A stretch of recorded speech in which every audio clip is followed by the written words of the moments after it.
A graça e a paz do Senhor, amém? Glória a Deus. Que alegria estar aqui com os irmãos nessa noite fria, que é a nossa terra, né? Mas, com certeza, uma noite muito calorosa no Espírito, para a glória do Senhor.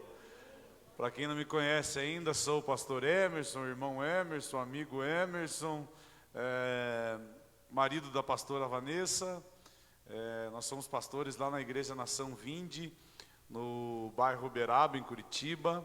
Ela não está comigo porque na pandemia, com esses decretos de 15% num lugar, 30% no outro lugar, 40% no outro, a gente prefere dar um pouquinho de liberdade para as pessoas da própria casa vir no culto, e hoje nós estávamos já no culto na nossa igreja pela manhã. Mas mesmo assim, tomei a liberdade de trazer alguns convidados especiais comigo aqui, os pastores Carlos e Ariane, Carlão e Ariane, oh meu Deus, lá da Vinde Semear com os filhos aí, toda a família. Glória a Deus, obrigado por ter aceitado o convite. Carlão, pastor da comunidade terapêutica Vinde Semear, e não falo como um convite, mas apenas para que vocês orem, porque nós, juntamente com pessoas como vocês, queremos ganhar Colombo para Jesus, amém? Então nós também estamos ali em um espaço em anexo à casa do Carlão. Nós estamos abrindo uma sede da nossa igreja aqui também, juntamente com a Vinde Semear em Colombo. E isso, com certeza, viemos só para somar junto aqui no reino de Deus, e glória a Deus, estou muito feliz por isso. Sou apaixonado por Colombo, estou quase toda semana pregando em Colombo, irmão, de verdade. Sou apaixonado por esse lugar, e eu tenho certeza que o Senhor também nos usará para fazer um bom trabalho aqui por Colombo também. Queridos, é uma honra estar aqui nessa noite, a convite do MED, olha só que nome lindo. Isso é a escola dominical daqui, pastor? Meu Deus, conheci o pastor Jonas há anos atrás, e ele já falava de escola bíblica dominical no culto. Lembro em alguns cultos que eu fui pregar, ele dando bronca no povo: você tem que vir para a escola bíblica dominical. Ele dá bronca aqui ainda ou não? Oh meu Deus. Glória a Deus, irmão. Mas é verdade, sabe, eu percebi que se você fala que vai fazer um culto de profecia, vai bastante gente. Vai estar o profeta que revela até o número do RG. Nossa, mas a igreja enche. Mas fala do culto de ensino, culto do estudo, vai muito pouca gente. Mas sabe por que um monte de gente acredita em um monte de falsa profecia que tem por aí? Porque não frequenta o culto de estudo. Que se aprendesse a palavra não era levado pelo vento. Porque a palavra é a fonte de ensino, a palavra é a principal profecia da vida do crente. Glória a Deus por isso. É a palavra de Deus, lâmpada para os nossos pés e luz para o nosso caminho. É a tua palavra. Aleluia, irmão. Eu já vi tanta besteira por aí. Já vi gente casando com pessoa errada por causa de profecia. Já viu isso, pastor? Já vi gente casando com pessoa errada por causa de profecia. E 3 meses, 1 ano depois está se divorciando, porque não era para ser. Mas quem conhece a palavra não é levado pelo vento. Então eu incentivo não somente nos cultos de ensino, não somente na escola bíblica dominical. Eu incentivo você a aplicar tempo da tua vida lendo a palavra. Ah, meu Deus, eu sou apaixonado pela palavra. Todos os dias eu preciso ler a palavra. Hoje minha esposa falou algo no culto de manhã, e eu falei: uau, isso é uma grande realidade. Ela é uma pessoa muito organizada, mas extremamente organizada. Ela tem aquele nível de organização que ela chega aqui, dá uma olhada na igreja, quando está vazia, ela preciso arrumar essa fila de cadeira, preciso colocar. Ela é muito organizada. E ela contou um testemunho hoje na igreja que ela gastava tempo pela manhã para organizar a agenda dela, para organizar o dia dela, e parece que tudo que ela colocava como objetivo, ela não conseguia concluir, porque faltava tempo, faltava habilidade, faltava sabedoria. E ela então decidiu a todas as manhãs dedicar o primeiro tempo da manhã a Deus. Oração e leitura da palavra. E ela disse que a partir daquele dia, ela não precisou pelo seu esforço organizar mais nada, porque o Senhor organizou a vida dela. Ah, meu Deus. Tire tempo com Deus, que Deus vai organizar a tua vida, amém? Ô pastor, eu preciso que a minha vida seja organizada. Tire tempo com Deus pela manhã. Você vai ver a tua agenda fluindo. Você vai ver portas se abrindo. Meu Deus, você vai ver a vida financeira se organizando. Ô Jesus. Queridos, gostaria de fazer uma leitura da palavra de Deus lá em Juízes capítulo 13. Se você puder se colocar de pé para fazer a leitura da palavra de Deus. Juízes capítulo 13. Nós vamos ler a partir do versículo 1.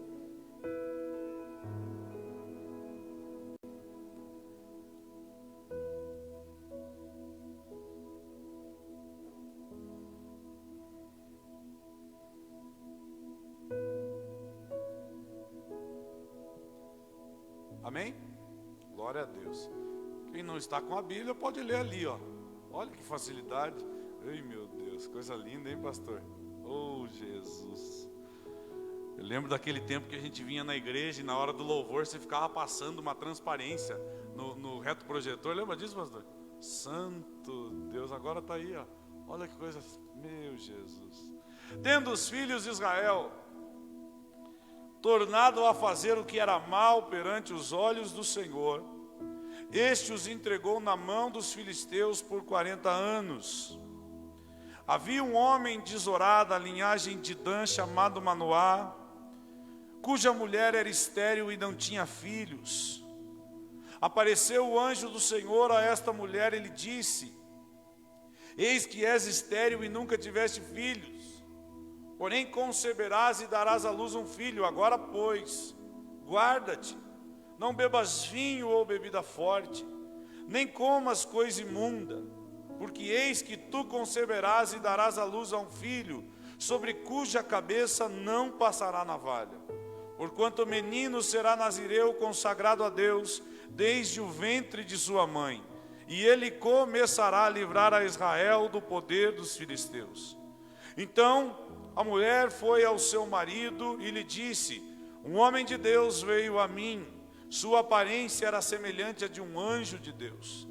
Tremenda, não lhe perguntei de onde era, nem ele me disse o seu nome. Porém me disse: eis que tu conceberás e darás à luz a um filho. Agora, pois, não bebas vinho nem bebida forte, nem comas coisa imunda, porque o menino será nazireu, consagrado a Deus desde o ventre materno até o dia de sua morte. Então Manoá orou ao Senhor e disse: ah, Senhor meu, rogo-te que o homem de Deus que enviaste venha outra vez e nos ensine o que devemos fazer ao menino que há de nascer. Amém, até aqui. Vamos orar? Pai, nós te agradecemos pela tua palavra, que é lâmpada para os nossos pés e luz para o nosso caminho. Senhor, vem nos transformar, vem nos renovar, vem nos edificar, vem nos consolar, vem nos confortar através da tua palavra nessa noite. Senhor, que a tua palavra cumpra o seu verdadeiro propósito. E eu já agradeço porque tenho a consciência e a crença que ela jamais voltará vazia. Pai, que todo ladrão da atenção bata em retirada deste lugar agora, e que nossa mente esteja focada, Senhor, aos ensinamentos da tua poderosa palavra, no nome de Jesus, amém. Fique à vontade, você pode sentar.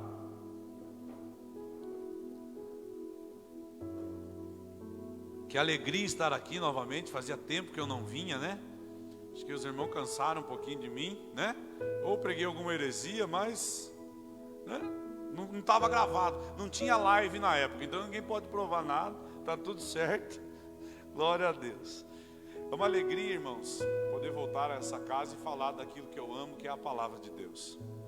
Juízes capítulo 13, fala, é o início da história de um homem que nós conhecemos muito, É um homem que é tema de escola bíblica dominical, é um homem que é tema de culto de jovens, que é o juiz de Israel chamado Sansão. Acho que a maioria da igreja já ouviu falar desse nome, já ouviu falar do homem que era tomado pelo Espírito e ficava forte e poderoso. Esse homem era Sansão. Porém, essa história, onde dá-se início a essa história, a história de Sansão, essa família desse homem chamado Manoá, dessa mulher que era estéril, me chama demais a atenção. Olha como o texto começa: tendo os filhos de Israel tornado, ou seja, voltado a fazer o que era mal perante o Senhor, esse os entregou na mão dos filisteus por 40 anos. Agora eu quero que você imagine um pouquinho essa história junto comigo agora. Porque esse povo de Israel, eles cresceram ouvindo histórias, testemunhos de que Deus tinha libertado os seus antepassados do Egito. Por causa de uma promessa, por causa de uma palavra, Deus tinha enviado 10 pragas à casa de Faraó, e libertou assim o povo com mão forte do Egito. Logo depois abriu o Mar Vermelho, fez milagres e sinais poderosos no deserto, quando o povo peregrinava por esse deserto. Esse povo que cresceu ouvindo essas histórias, agora novamente era escravo dos filisteus, novamente estava aprisionado por um povo extremamente pagão. Um povo, os filisteus, eles eram extremamente sanguinários, homens de guerra. A profissão de um filisteu era ser um soldado de guerra, era conquistar, era ir para a batalha. E o povo de Israel agora é escravo desses homens. Aqueles que tinham a liberdade de comer o que quisesse, comer do que plantasse, a hora que quisesse, agora já não mais. Estavam subjugados pelo poder dos filisteus. Homens cruéis, homens difíceis, aqueles que tinham a sua liberdade de cultuar a Deus, de adorar a Deus, agora já não tinham mais essa liberdade. E eu fico pensando como era a cabeça desses homens naqueles dias, lembrando de que existia um Deus poderoso, porém escravo novamente. Existia um Deus que poderia dar vitória, mas novamente passando por essa dificuldade. E trazendo um pouquinho para a nossa realidade, para os nossos dias, quantas vezes nós ouvimos falar a respeito de um Deus que é poderoso para fazer infinitamente mais do que pedimos ou pensamos? Quantas vezes já ouvimos história de um Deus que faz milagres extraordinários, de um Deus que liberta? Vem um pastor Emerson da vida, um pastor Carlos, e conta um testemunho que Deus o libertou das drogas, do vício, tirou da rua, e de repente tem uma mãe escutando isso no meio da igreja e perguntando para Deus: por que na vida do meu filho não acontece? Por que na vida do meu marido não está acontecendo? Eu já ouvi a respeito de um Deus que pode fazer, por que eu estou passando novamente por essa dificuldade? Eu testemunhei na igreja que eu arrumei um emprego, e agora estou desempregado de novo. Era essa a situação que esses homens passavam. E de repente, olhando por esse cenário de pandemia que nós estamos vivendo agora, esses homens se viram sem liberdade de ir e vir, como nós estamos agora vivendo, muitos com medo, com pânico,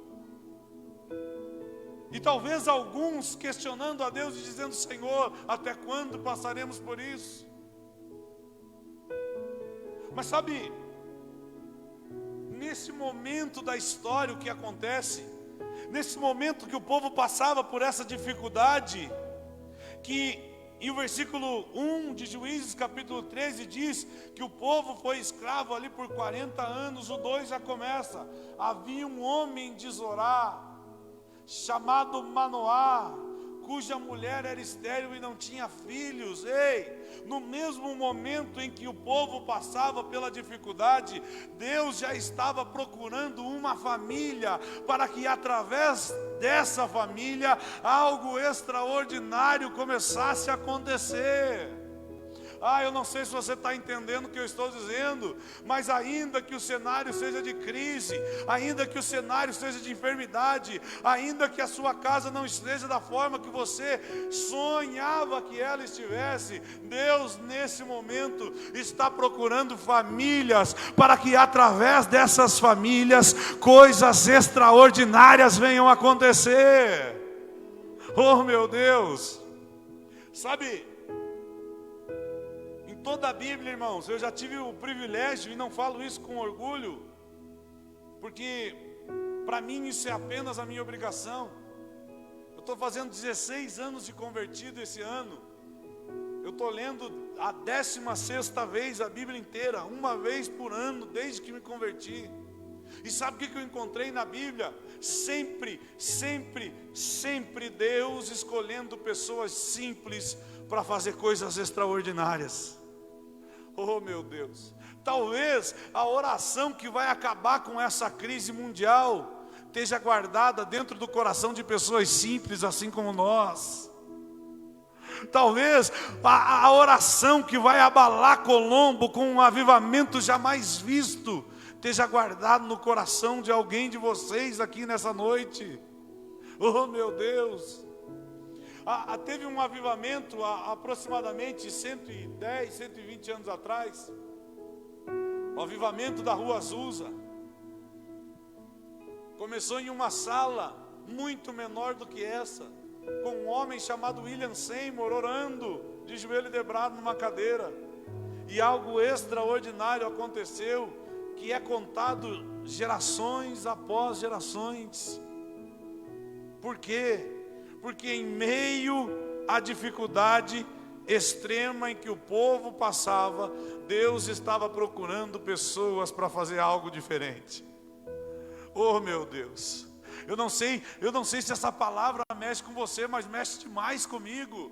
Porque sabendo que em momentos como esse, Deus está procurando pessoas que façam a diferença, eu começo a borbulhar e queimar dentro do meu coração uma palavra: sou eu essa pessoa, Jesus. Sou eu essa pessoa simples, que vai ser levantado para algo sobrenatural nesses dias. Ei, é você. É a tua casa, é a tua família, é o teu filho que ainda não está nesse lugar. É com ele que Deus vai fazer algo extraordinário. Você precisa crer nisso. Você crê nisso, meu irmão? Em momentos de dificuldade, Deus pega pessoas, escolhe famílias, para que através dessas famílias se inicie algo extraordinário. E talvez em Colombo seja a tua casa que Deus está escolhendo. Oh pastor, mas eu sou simples. Deus é especialista em pegar pessoas simples e fazer na vida delas coisas tão grandes, para que em determinado tempo elas olhem para trás e consigam explicar somente com uma palavra o que aconteceu na vida delas. É Deus que fez. Eu estou aqui como prova viva de alguém que não teria como viver o que eu estou vivendo hoje. Quando eu olho para trás, vejo tudo que eu passei, olho para a vida que eu estou vivendo hoje, só posso dizer uma coisa: é Deus.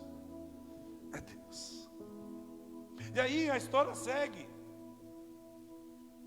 A promessa aqui era que nasceria um filho que começaria a livrar a Israel da mão dos filisteus. E olha que coisa um tanto quanto curiosa. Por quê, pastor? Porque se a promessa era nascer um filho, por que Deus procura uma mulher estéril? Não é um tanto curioso?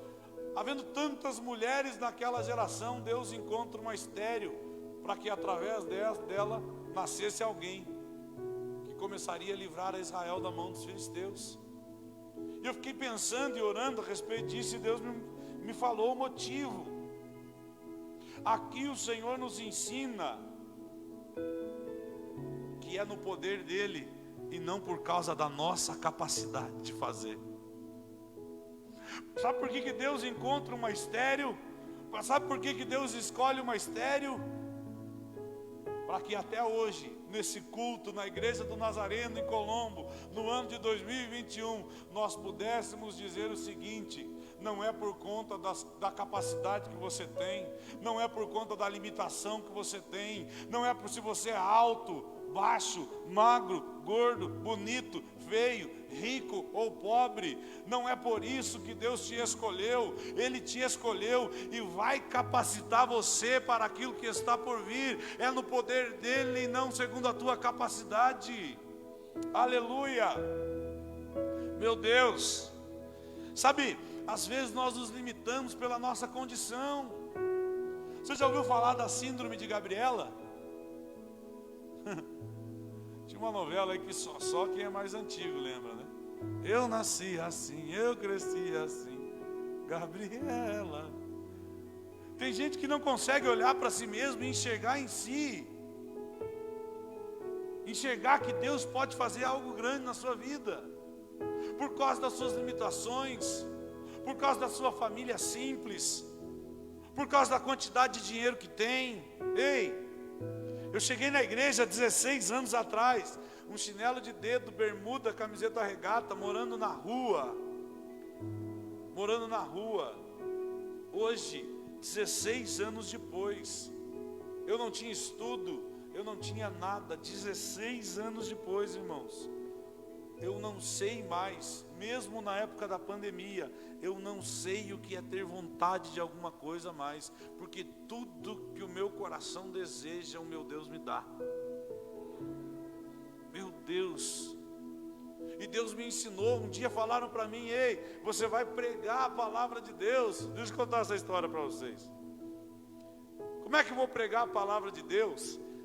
Naquela época, quando me falaram, se a cada 10 palavras que eu falava, 9 era cara, era meu e era bicho, e a 10ª um palavrão. Como é que eu ia pregar a palavra de Deus? Eu mesmo me questionava. Só que aí eu tomei posse do que me disseram. E naquela época, para mim, tomar posse parece ser um linguajar que só evangélico entende, né? E eu comecei a me perguntar: Deus, o que é tomar posse? Um negócio estranho, né? Tomar posse, parece que você pega alguma coisa no ar e guarda no bolso. O que é tomar posse? E aí Deus falou comigo, falou: filho, tomar posse é viver como se tivesse, ainda não tendo. É viver como se fosse, ainda não sendo. E eu falei: uau, eu vou ser um pregador. E naquela época, pregador tinha que usar terno para mim. Era isso. Pregador tinha que usar terno e ter Bíblia grande. Eu arrumei a maior Bíblia que não cabia nesse púlpito aqui, irmão, a Bíblia. Verdade. Comprei um terninho verde, surrado, irmão. Às vezes era calor de 40 graus, estava com aquele terninho verde, andando com aquela Bíblia grande. Parecia aqueles doidos na rua, sabe? E aí eu chegava com a minha Bíblia na igreja de terno. Aí vinham os pastores de fora pregar. Pastor de igreja grande, irmão, às vezes. Vinha muito na nossa igreja naquela época um homem chamado, hoje é conhecido como apóstolo Luiz Hermínio, do Ministério Mevan. Vinha muito na nossa igreja naquela época. E eu, no final, tinha a roda dos pastores, né? Os pastores conversando sobre temas profundos, irmão. Eu chegava com a minha Bíblia grande, meu terno verde, parava do lado dos pastores e ficava só balançando a cabeça. Parecia aqueles bonequinhos da Copa, sabe? Só balançando a cabeça. E aí quando eles me perguntavam: e o irmão, o que acha disso? Eu falava: eu acho que vocês têm razão. Eu acho que vocês têm razão. Mas sabe, eu comecei a viver como se fosse ainda não sendo. Hoje, eu sou o pastor da roda que pergunta para alguém: e o irmão, o que acha disso? Por quê? Porque eu acreditei na palavra.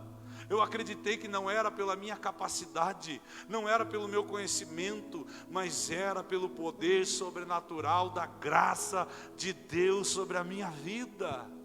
É isso, pastor.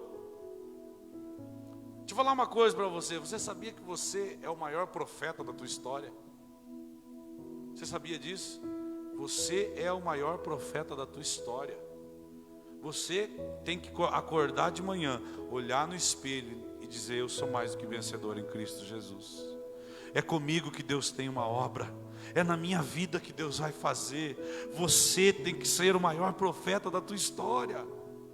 E olhar e entender que as suas limitações e a condição que você está hoje é um processo de Deus na tua vida para que você chegue aonde Ele tem planejado para que você chegue. É isso.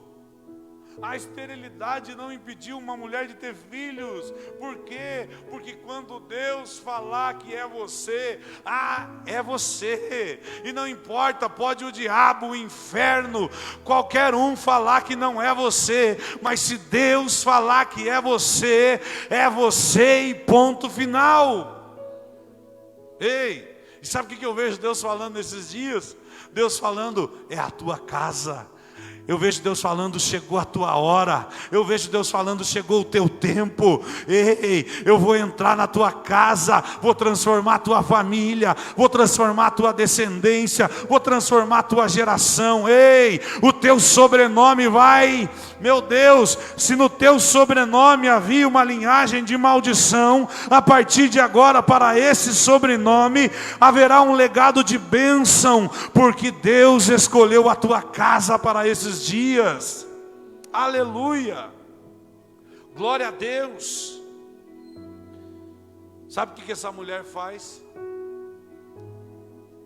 Essa mulher, quando recebe essa palavra que seria com ela, ela vai para o marido. Ela vai correndo contar para o marido que Deus tinha falado com ela. Sabe? Uma das coisas que eu tenho aprendido é sempre me esforçar para apontar a minha família para o propósito de Deus para a nossa história. Como assim, pastor? Eu vou explicar para você.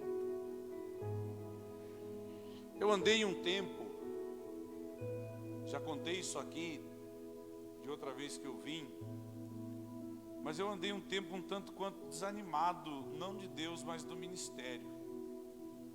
De verdade. Porque hoje até agradeço pelo presente do Dia dos Pastores, glória a Deus, de verdade, de coração. Mas ser pastor, hoje sabe até agradeço pelo presente. É você escolher amar e cuidar de pessoas que em algum momento vão falar mal de você. Isso é ser pastor. É você escolher amar e cuidar de pessoas que sabem tudo de igreja mais do que você, mas na hora de te ajudar ninguém está disposto. Isso é ser pastor. E aí eu cansei um pouco desse negócio, pastor Jonas. Falei: rapaz, eu estou cansado um pouco do ministério.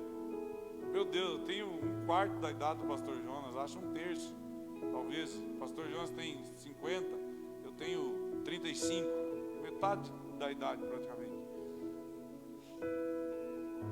Ó. Mas você sabe, eu cansei, irmãos. Eu de verdade, naquela época eu fiquei cansado assim. Eu falei: eu quero congregar agora, eu quero vir para a igreja, sentar num banquinho quietinho, trazer meu dízimo, e acabou o culto, o juiz apitou, casa, domingo que vem de novo, mesma coisa. Era isso que eu estava querendo. E um dia, eu sentado, muito entristecido assim com tudo que estava acontecendo, a minha esposa chegou do meu lado. E sabe, a Bíblia diz que a mulher sábia edifica a sua casa, não é verdade? E às vezes tem aquela mulher que o marido não quer vir para a igreja e já começa: ei, miserável, vamos para o culto. Não casei com um homem que não quer saber de igreja, de Deus. Ai meu Deus, já começa aquela guerra em casa antes de vir para a igreja. E eu um dia sentado, entristecido assim, pensando no assunto, a minha esposa chegou do meu lado e falou assim: ei, amor, quando eu fecho os meus olhos eu começo a enxergar nós viajando pelo mundo, pregando o evangelho, assim como Deus prometeu lá no início da nossa história. Eu vejo nós ganhamos muitos jovens para Cristo. É isso que eu vejo quando eu fecho os olhos. Quando ela falou aquilo, irmão, eu comecei a chorar copiosamente. Comecei a chorar porque me passou todas as promessas de Deus na minha vida, num filme assim, ó, na minha frente. Passou tudo que Deus já tinha falado comigo. Sabe o que a minha mulher fez? Ela me trouxe à memória aquilo que me dava esperança. Ela só fez isso naquele dia. Ela fez o meu coração novamente apontar para o propósito eterno de Deus na minha vida. Ela fez eu lembrar de tudo que Deus falou comigo. Ela não me cobrou frequência em culto. Ela não me cobrou as agendas que eu tinha para pregar. Ela não me cobrou o compromisso com a igreja. Ela só me lembrou do que Deus já tinha falado a meu respeito. Às vezes o que você precisa fazer é chegar na tua casa em uma noite como essa, saindo de um culto como esse, olhar para o seu marido e dizer assim: ei, Deus tem algo extraordinário com a nossa casa, e eu acredito nisso. É olhar para sua esposa e falar assim, ver que ela está desanimada por algum motivo, falar: meu Deus, eu creio que Deus escolheu a nossa família para coisas especiais, e isso vai acontecer. É isso. É chegar na tua casa e lembrar o teu marido de coisas que ele já ouviu dentro da igreja, do teu lado, mas hoje talvez ele não está aqui contigo. Nós precisamos ser assim. Pegar a nossa família e apontá-los para Deus, e não afastá-los do Senhor. Nós muitas vezes pregamos um evangelho que exclui, não que inclui. Eu lembro que as crianças tentavam vir a Jesus, os discípulos queriam afastar as crianças, e Jesus dizia: ei, deixe vir a mim os pequeninos, porque deles é o reino dos céus. Deixa vir. Sabe o que Jesus está ensinando naquele dia? O meu evangelho é um evangelho que inclui pessoas e não exclui. Pastor, mas está difícil, o meu filho hoje não está vindo. Começa a falar para ele: ei, talvez hoje você esteja numa situação difícil, meu filho, mas você nasceu para ser um grande vencedor. Eu sei disso. Eu conheci uma mulher em uma conferência que eu estava, e aquela situação mexeu demais comigo, mas demais mesmo, porque a irmã falou 36 anos na mesma igreja, né? Meu Deus, que benção. Essa irmã, ela tinha um marido alcoólatra. Mas sabe aquele alcoólatra que dorme nas próprias necessidades? Sabe aquele tipo de alcoólatra que se encontra pela esquina dormindo? Esse tipo de alcoólatra era o marido dela. E todas as vezes ela saía para o culto, o marido estava bebendo. E o marido que é alcoólatra, quando ela chegava do culto, ele estava naquela situação. Eu não sei se você sabe, mas cientificamente o alcoolismo é como se ele fosse um tanque de combustível. Durante a vida do alcoólatra, aquele tanque vai enchendo, vai enchendo, vai enchendo. E você já viu que eles chegam num grau de alcoolismo que tomou só um golinho e já fica bêbado? É porque o tanque já está cheio. E aí esse era o marido dessa mulher. Todos os cultos ela chegava em casa, esse cara estava com a vida destruída. Ela colocava a mão na cabeça dele e dizia: ei, meu amor, você está assim, mas você não é assim. Você nasceu para ser um grande homem de Deus. Agora, pasme você, 1 ano, 2 anos, 3 anos, 10 anos fazendo a mesma coisa. Nunca lançou uma palavra que afastasse o marido do evangelho, mas sempre: ei, você está assim, mas você não é assim. Você nasceu para ser um grande homem de Deus. E ela estava numa conferência contando isso. E ela, para o marido dela estar na conferência junto com ela. E por conta de compromissos que ele tinha, ele não pôde estar. Porque o marido dela hoje é pastor de uma igreja de 10.000 pessoas na África do Sul. Porque alguém incluiu ele para o evangelho. Uma mulher apontou ele para os caminhos. Você precisa fazer isso com a tua família. Ei, Deus falou que vai fazer algo extraordinário na nossa casa. E ainda que você não consiga enxergar, eu acredito no teu potencial para que isso aconteça.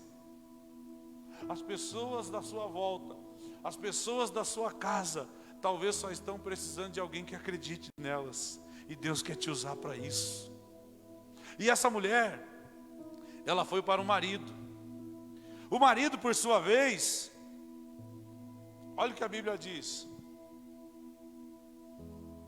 O marido, por sua vez, no versículo 8 diz: então Manoá orou ao Senhor e disse: Senhor, peço-te que venhas outra vez e nos ensine o que devemos fazer ao menino que há de nascer. Sabe, eu quero simplificar um pouquinho e traduzir um pouco essa oração de Manoá. Manoá ora para Deus e diz o seguinte: ei,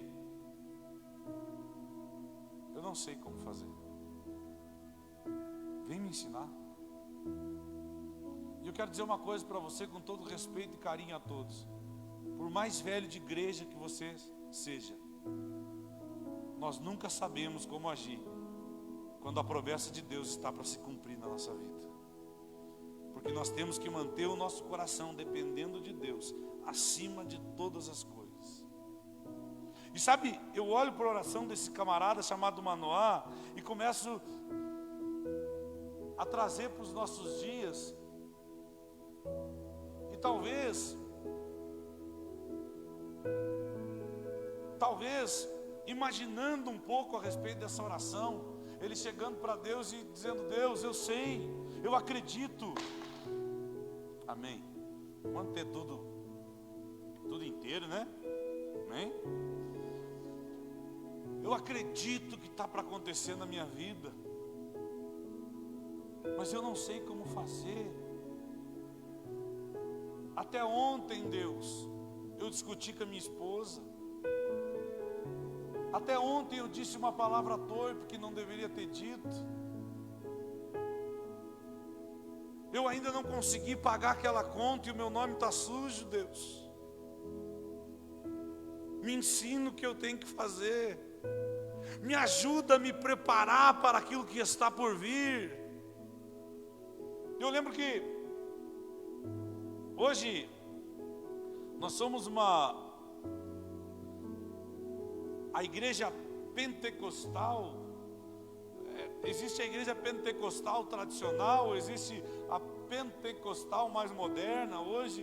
Mas eu lembro que um pouquinho mais no passado, quando eu me converti, você ia para uma igreja e olhava para um púlpito e sempre tinha aquela oração, né? Ó Deus poderoso, Criador dos céus e da terra. E tinha aqueles irmãos que até mudavam a voz para orar. Aleluia! E sabe, eu penso que o Pai, tudo que Ele quer ouvir às vezes é a sinceridade do teu coração, dizendo para Ele: Senhor, eu acredito, mas eu não sei como fazer. Eu acredito, mas eu preciso de ajuda. Deus chega para Moisés e diz assim: Moisés, vai, que os meus anjos te acompanharão. Senhor, não nos faça subir deste lugar se a tua presença não estiver conosco. Não nos faça mover um pé daqui, Senhor, se o Senhor não estiver conosco, nos ensinando, nos guiando, nos transformando, nos motivando. Oh meu Deus, sabe, tudo que Deus quer escutar de você é: me ajuda, me ajuda. Vamos falar bem a verdade aqui. Você acha que Deus não sabe a respeito das falhas que você tem? Você acha que Deus não sabe a respeito dos pecados que você cometeu essa semana? Se você por algum motivo acessou uma pornografia essa semana, você acha que Deus não sabe disso? O salmista diz que ainda que eu fosse no mais profundo abismo, lá o Senhor estaria. De onde fugirei da tua face? Deus sabe tudo que você tem. E quando você provavelmente visitava, ou se você visita ainda, a pastora Sheila, quando vai na casa do pastor Jonas, vai ou mora junto? Não vai lá às vezes final uma boia, né? Então, né? Mas chega lá e fala assim: ei, Pai poderoso, você tem um pouco de açúcar na tua casa, meu Pai da glória. Já pensou que engraçado seria? Passou frango, mãe poderosa. Sabe? Ela não faz isso porque ela está na casa do Pai. E talvez tenha dia que ela chegue na casa do Pai e o Pai sabe que ela está precisando de um colinho naquele dia. Só pela cara da filha, o Pai sabe que ela passou por uma dificuldade. E vem aquela pergunta do Pai: está tudo bem? O que Deus quer de você, às vezes, que você entre na casa dele e fale: ô Pai, está difícil, mas eu sei que o Senhor pode me ajudar. Ô Pai, está difícil, não tem um espacinho no teu terreno aqui para me construir? É isso que o Pai espera de nós.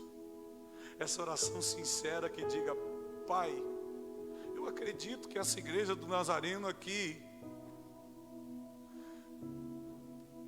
pode romper nesse lugar, Senhor, pode ganhar muitas almas para Ti. Eu acredito nessa palavra. Nós estamos aqui em um lugar que foi semeado as lágrimas na sua fundação. Dinheiro suado está nas fundações, nos pilares deste lugar, Senhor. Eu acredito nessa obra. Mas sinceramente, meu Pai, eu não sei como fazer. Me ensina. Disposto eu estou, mas me ajuda. Senhor, meu Pai, dentro da minha casa está tão difícil. Há tanta discussão. Tem gente às vezes que está na igreja sorrindo, mas está sentindo falta de paz dentro da própria casa. Não tem mais vontade de voltar para o lar. Sabe por quê? Porque casa se constrói com dinheiro, mas lar se constrói com caráter e com oração. E talvez não tenha mais vontade de voltar para casa, porque essa casa não é um lar. E tudo que Deus está esperando escutar de você é: Senhor, me ajuda. Eu não sei como vencer esse momento, meu Pai. Ai, pastor, mas eu não oro assim porque eu tenho tantas dificuldades. O Pai sabe das suas dificuldades. O Pai sabe dos seus pecados. O Pai sabe das suas limitações. O Pai sabe da sua esterilidade, como era dessa mulher. O que Ele quer ouvir de você é: Senhor, me ajuda a vencer tudo isso. Me ajuda a mudar. Me ajuda a vencer no meu casamento. Me ajuda a fazer minha faculdade, Senhor. Minha família não tem ajuda, não consegue me ajudar financeiramente para pagar minha faculdade. Me ajuda, Pai. O Pai vai te ajudar. Sabe por quê? Porque aí sim nós podemos dizer com toda a convicção que Ele é poderoso para fazer infinitamente mais do que pedimos e do que pensamos. Ele é poderoso para fazer na tua casa, para fazer na tua família, para fazer na tua história, para fazer com que você não viva mais esse ciclo que você está vivendo. Sabe, tem gente que você encontra a vida inteira. Encontra hoje, ela está vivendo uma coisa. Encontra daqui 10 anos, ela está vivendo a mesma coisa. Encontra daqui 10 anos, de novo a mesma coisa. Porque ela está vivendo no mesmo ciclo de dificuldade, no mesmo ciclo de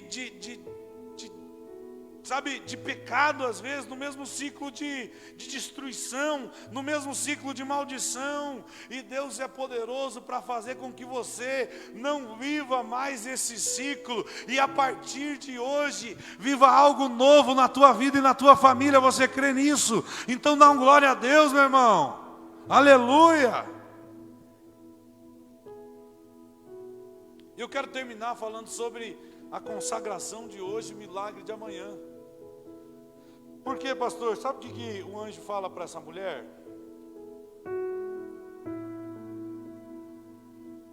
levanta e fala assim: a partir de hoje, você não vai mais comer comida imunda.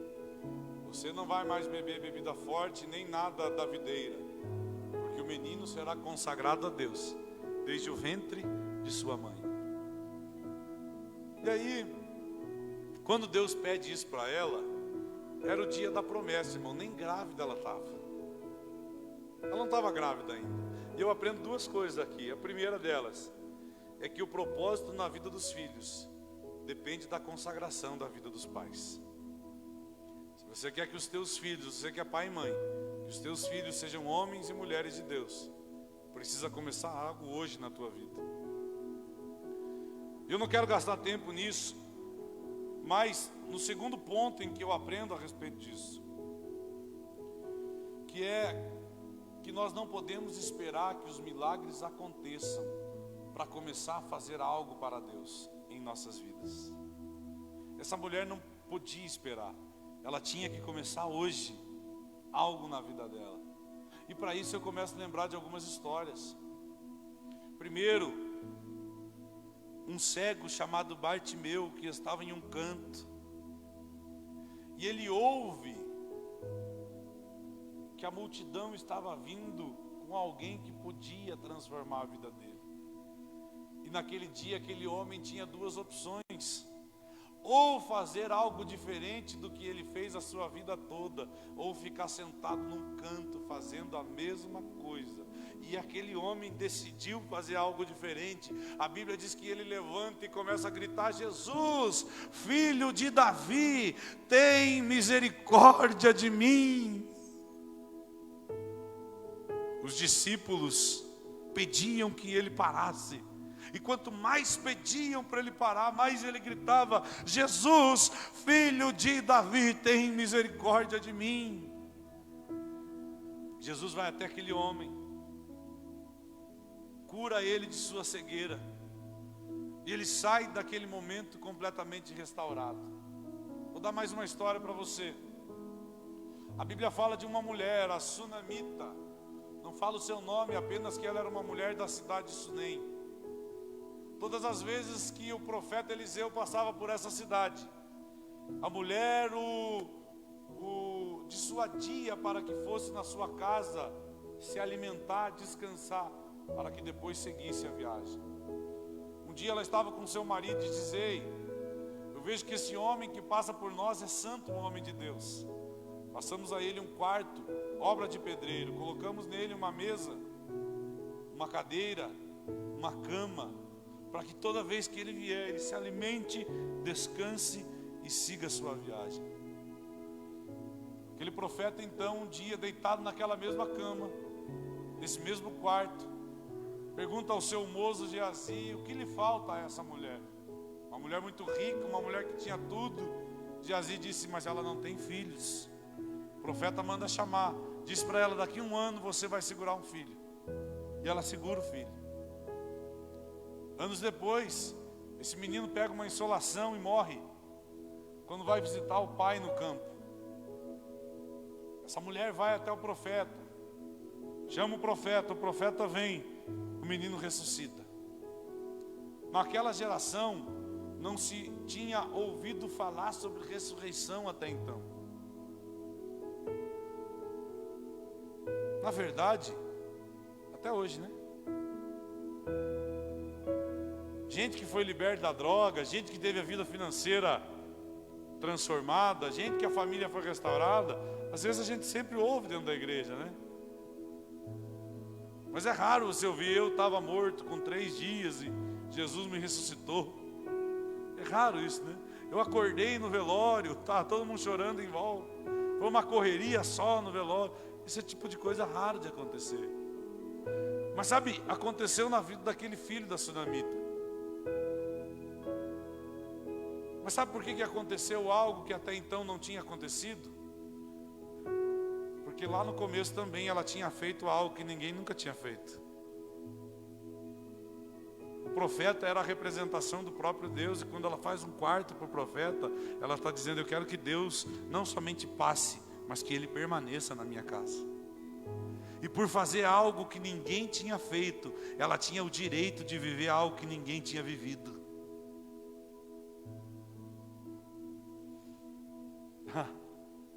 Talvez você precise começar a fazer algo hoje que você nunca fez. Resultados diferentes vêm de sementes diferentes. Se você fizer sempre a mesma coisa, você vai colher sempre os mesmos resultados. Tem gente que ora, começa a propósito de oração todo ano, em janeiro. Ora até dia 10. Dia 11 não consegue mais. Passa o ano inteiro. Dia 31, meu Deus, vou fazer um propósito, vou orar todos os dias. Vou ler a palavra, vou ler Provérbios, que o pastor disse que é bom ler Provérbios. Vou ler. Dia 1, dia 2, dia 3, dia 4. Para de novo. E se você quer que de julho a dezembro de 2021 seja igualzinho de julho a dezembro de 2020, faça exatamente tudo que você já fez. Mas agora, se você quer viver coisas extraordinárias, ainda no ano de 2021, faça coisas que você nunca fez na tua vida para Deus. E aí sim, Deus vai fazer por você coisas que Ele ainda não tinha feito. Meu Deus. Talvez para você seja o fato de se envolver com a obra. Talvez seja o começar a frequentar o culto de escola bíblica dominical. Talvez seja abrir a porta da tua casa para um grupo familiar, para fazer uma oração. Talvez seja chegar para a pastora Sheila, para o pastor Jonas e falar: ei, eu quero ajudar aqui na igreja. Eu não sei fazer nada ainda, pastor, mas eu posso ficar na porta, recebendo os irmãos quando chegar. E sabe, quando me deram, deixa eu contar uma história para vocês. Quando me deram a oportunidade de chegar na porta, de ficar na porta a primeira vez, irmão, meu Deus,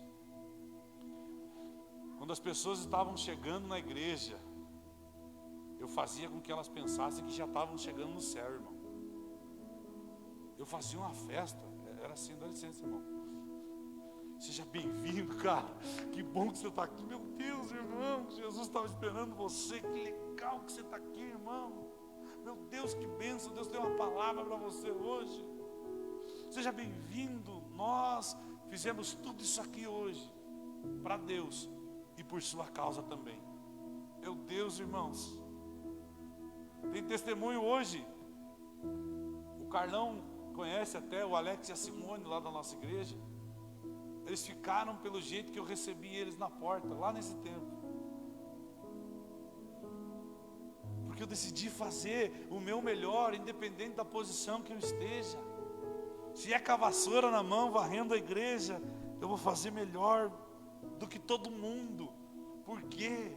Porque eu quero viver coisas grandes na presença do meu Deus. Eu quero que Deus olhe para a minha família e fale: ah, eu vou fazer algo extraordinário com essa família.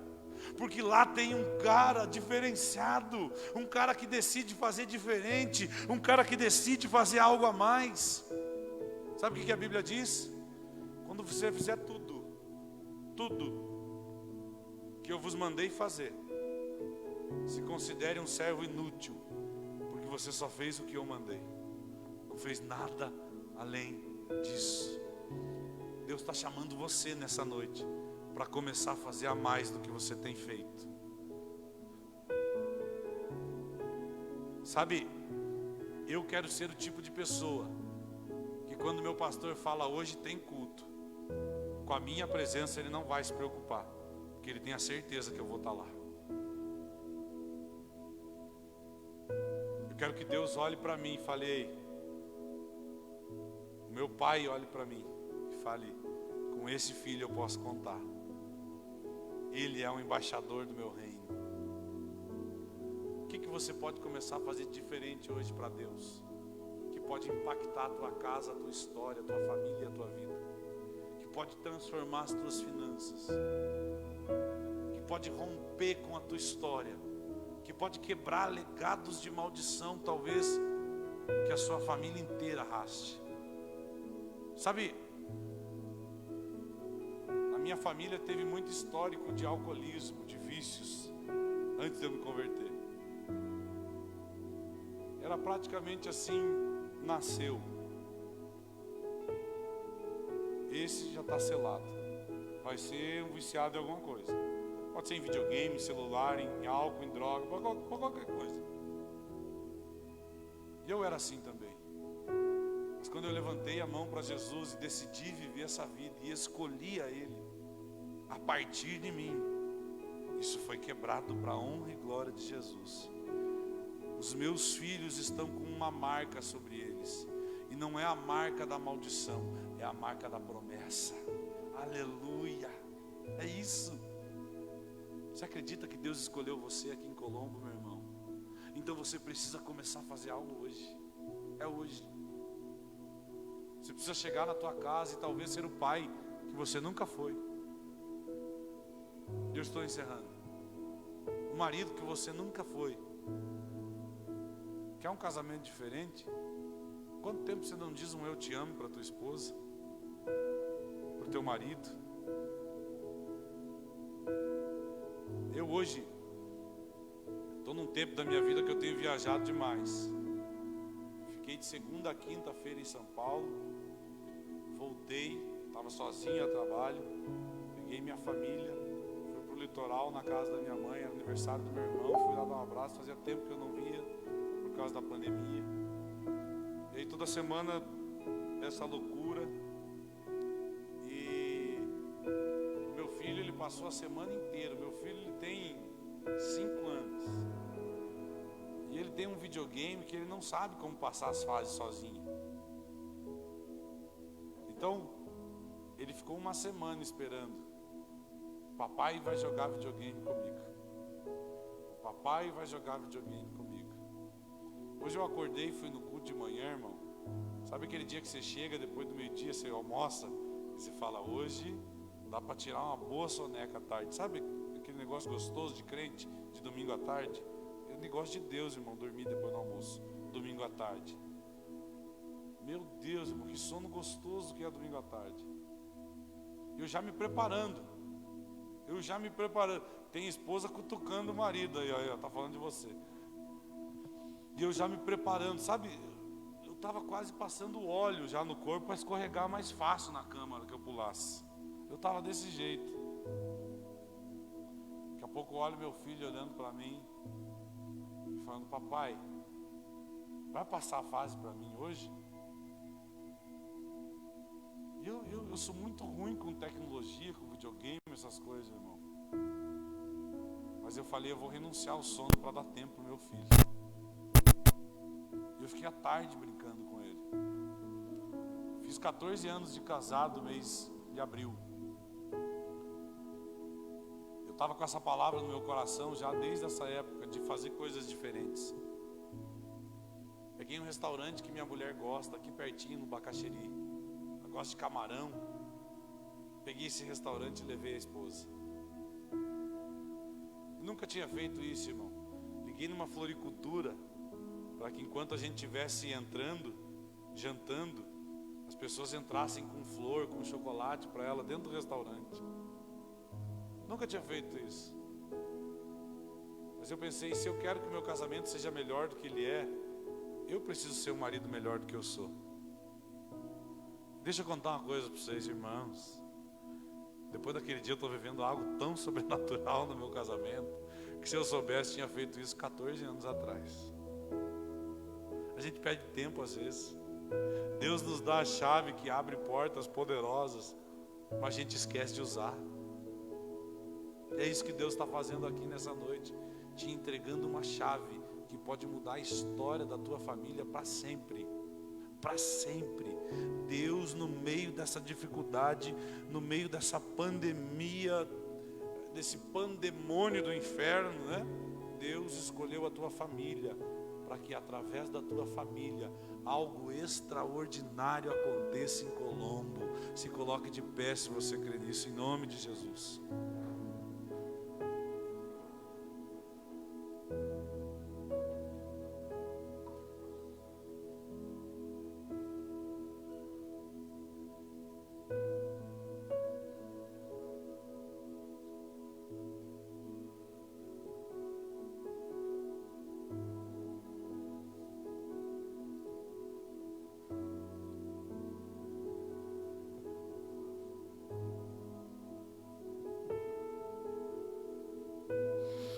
Entenda bem o que eu vou dizer,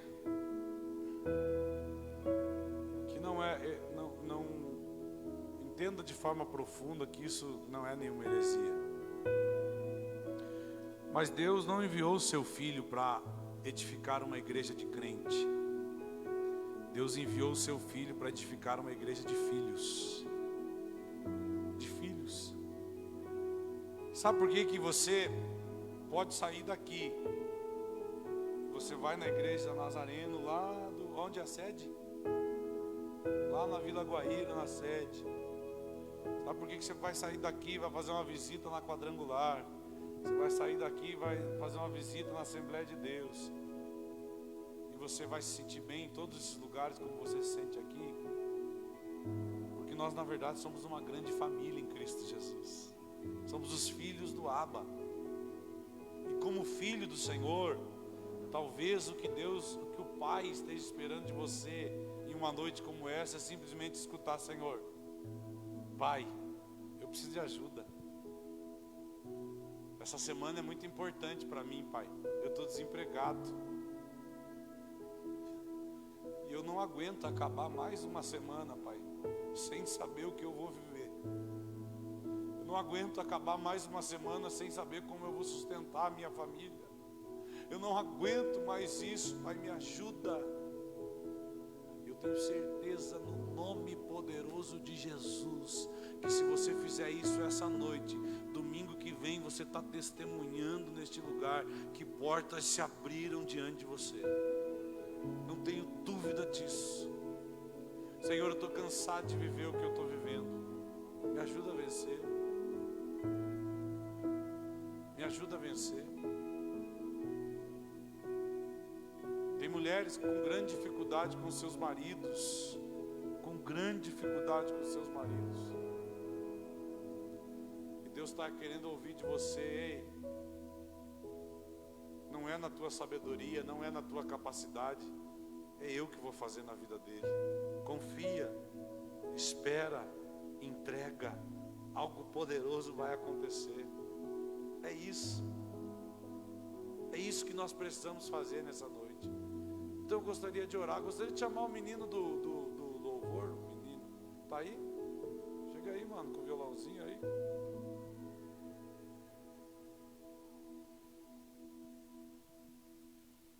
O sonzinho aí do teclado tá legal, mas eu não conheço o cara que está tocando, né? Vai que está em pecado. Você, nós temos certeza que está, aí já tá bom. Não, brincadeira. Glória a Deus. Vamos fazer um louvorzinho para adorar o Senhor mais um pouquinho?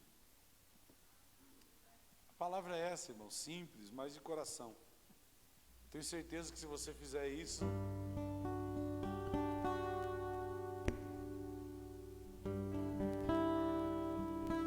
glória de Deus.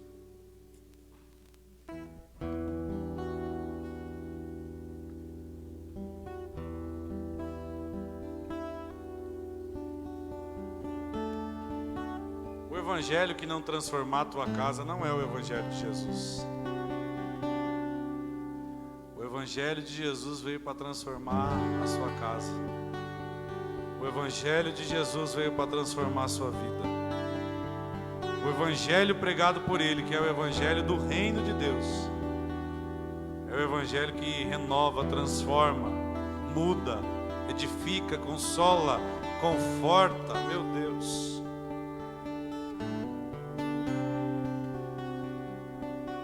Estou com meu coração ultimamente tão assim. Quando eu olho para Deus, é papai.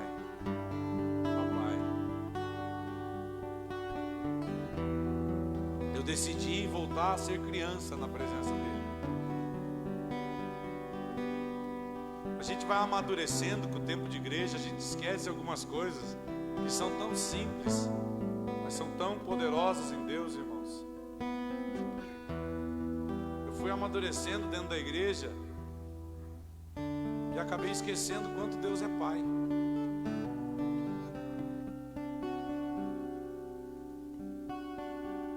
Sabe, às vezes estou com alguma dificuldade em casa, às vezes financeira, Às vezes com dificuldade com algum filho. Tenho 2 filhos. Quando nasce um filho, ninguém coloca uma cartilha na tua mão dizendo o que você tem que fazer, né? Você vai aprendendo no meio do caminho. Você vai aprendendo.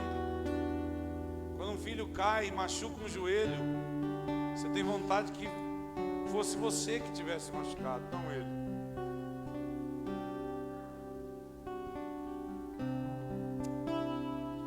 E aí, nesses momentos, eu vou para o pai e digo: pai, me ajuda, me ensina o que eu devo fazer para minha casa. Eu só